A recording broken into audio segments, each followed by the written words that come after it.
আমি ভেবে দেখব, যদি সত্যি কোনোদিন ভালো কাউকে পাই, একজন ভালো মানুষ পাই।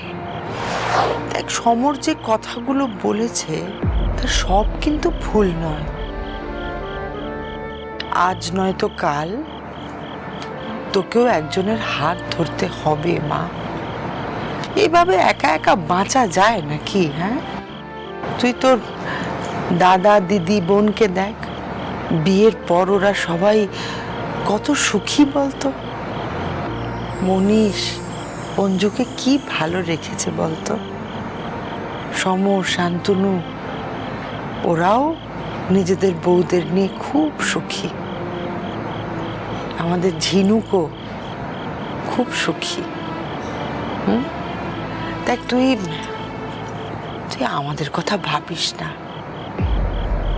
তোর বাবার বয়স হয়েছে, আমারও হচ্ছে। আমরা আর কদিন বল, তোকেও তো তোর জীবনটা বাঁচতে হবে। হ্যাঁ, আমরা চলে গেলে তোর পাশে কে থাকবে আমাকে বল দেখি। হ্যাঁ দেখ পল্লবী, আমি মন থেকে চাই তোর সঙ্গে কোনো একটা ভালো ছেলের বিয়ে হোক, তুইও খুব সুখে থাক, খুশি থাক। আমার বাকি ছেলে মেয়েদের জীবনটা যেমন সুন্দর, আমি চাই তোর জীবনটাও যেন তেমনই সুন্দর হয়। আমার এই চাওয়াতে কোনো ভুল আছে বল? মা, আমি মানছি,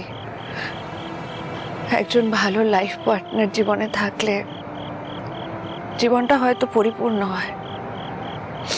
তার সব থেকে বড় উদাহরণ তুমি আর বাবা।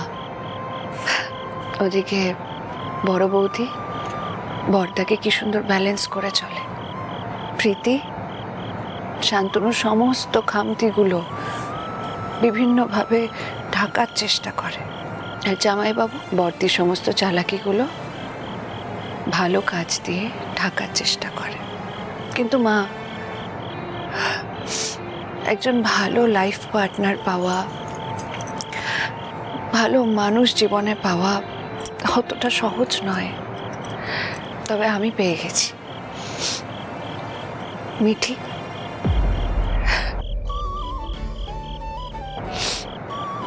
মা, যে আমার জীবনে আসবে তাকে আমার সাথে সাথে মিঠির দায়িত্বও নিতে হবে, মিঠিকেও আপন করে নিতে হবে। আজকের দুনিয়ায় এরকম মানুষ কজন হয় বলো তো? কেন কেউ শুধু শুধু আমার সাথে সাথে মিঠির দায়িত্বও নিজের কাঁধে নেবে? কেন? বাদ দাও না মা, বাদ দাও। আমি তো ভালোই আছি, ভালোই আছি, এভাবেই চলতে থাকুক না।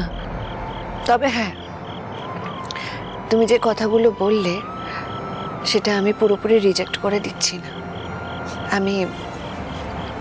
আমি ভেবে দেখব, যদি সত্যি কোনোদিন ভালো কাউকে পাই, একজন ভালো মানুষ পাই, ভেবে দেখব। আর যদি না পাই, কোনো ব্যাপার নয়, আমার এই জীবনটাকে ভগবানের ইচ্ছে বলে মেনে নেব।